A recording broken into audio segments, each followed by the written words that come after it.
Welcome to Sadbhavna News and I am Poonam Sharma. New Textiles Minister Piyush Goyal will soon review a proposed Rs 10,683 crore production-linked incentive PLI scheme for products made of man-made fiber and technical textiles amid clamour for reducing the lofty turnover and investment targets for companies to avail of benefits, source told media. Goyal, who is also the Commerce and Industry Minister, faces a tough task as the labour incentive garment sector, comprising mainly MSMEs and dominated by cotton-based players, also wants the inclusion of value-added cotton products in the scheme to benefit a large number of businesses. But the demands go against the government's intent of luring mainly large companies to create few champions in key sectors through various PLI schemes. In textiles and garments, it also seeks to correct India's historical policy bias towards cotton-based value chain that is in fact contrary to the global consumption pattern. The idea is to reclaim India's export markets after ceding substantial ground to Bangladesh and Vietnam in recent years. Goyal took over as the textile minister on July 8, taking over from Smriti Irani. In its draft PLI scheme floated earlier, the Textile Ministry proposed incentives in the range of 7 to 11% in the first year. But only those firms with annual turnover of at least Rs 100 crore were to make the cut. The benefits in all categories were proposed be reduced by hundreds basis points each year after the first year and granted for a total of 5 years from fiscal year 22.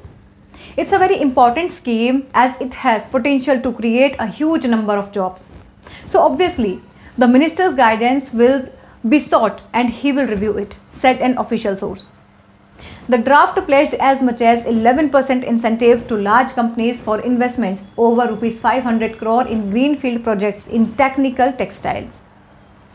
The benefit, however, was linked to an incremental turnover of Rs 1,500 crore in the first year and a 25% rise in turnover each year after that. It also suggested that firms with an annual turnover of Rs 100 to 500 crore will be eligible for an incentive of 9% for brownfield projects. This will be subject to an increase in turnover by 50% each year. Similarly, companies with a turnover of Rs 500 crore or more were to be granted a 7% incentive in the first year.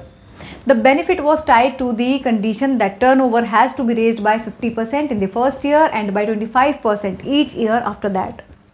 The incentives were proposed to be extended for incremental production in 50 laggard categories, that is 40 man-made fiber-based garments and 10 technical textiles. Interestingly, some players who are struggling to cope with a COVID-induced liquidity squeeze want the rollout of this scheme to be deferred so that they can take advantage of it. Globally, while China remains the most dominant player and leads by a huge margin in both textile and garments, India has been beaten by both Bangladesh and Vietnam in recent years in apparel exports. Powered by Arthros Clinic, a dedicated center for arthroscopy and sports injuries.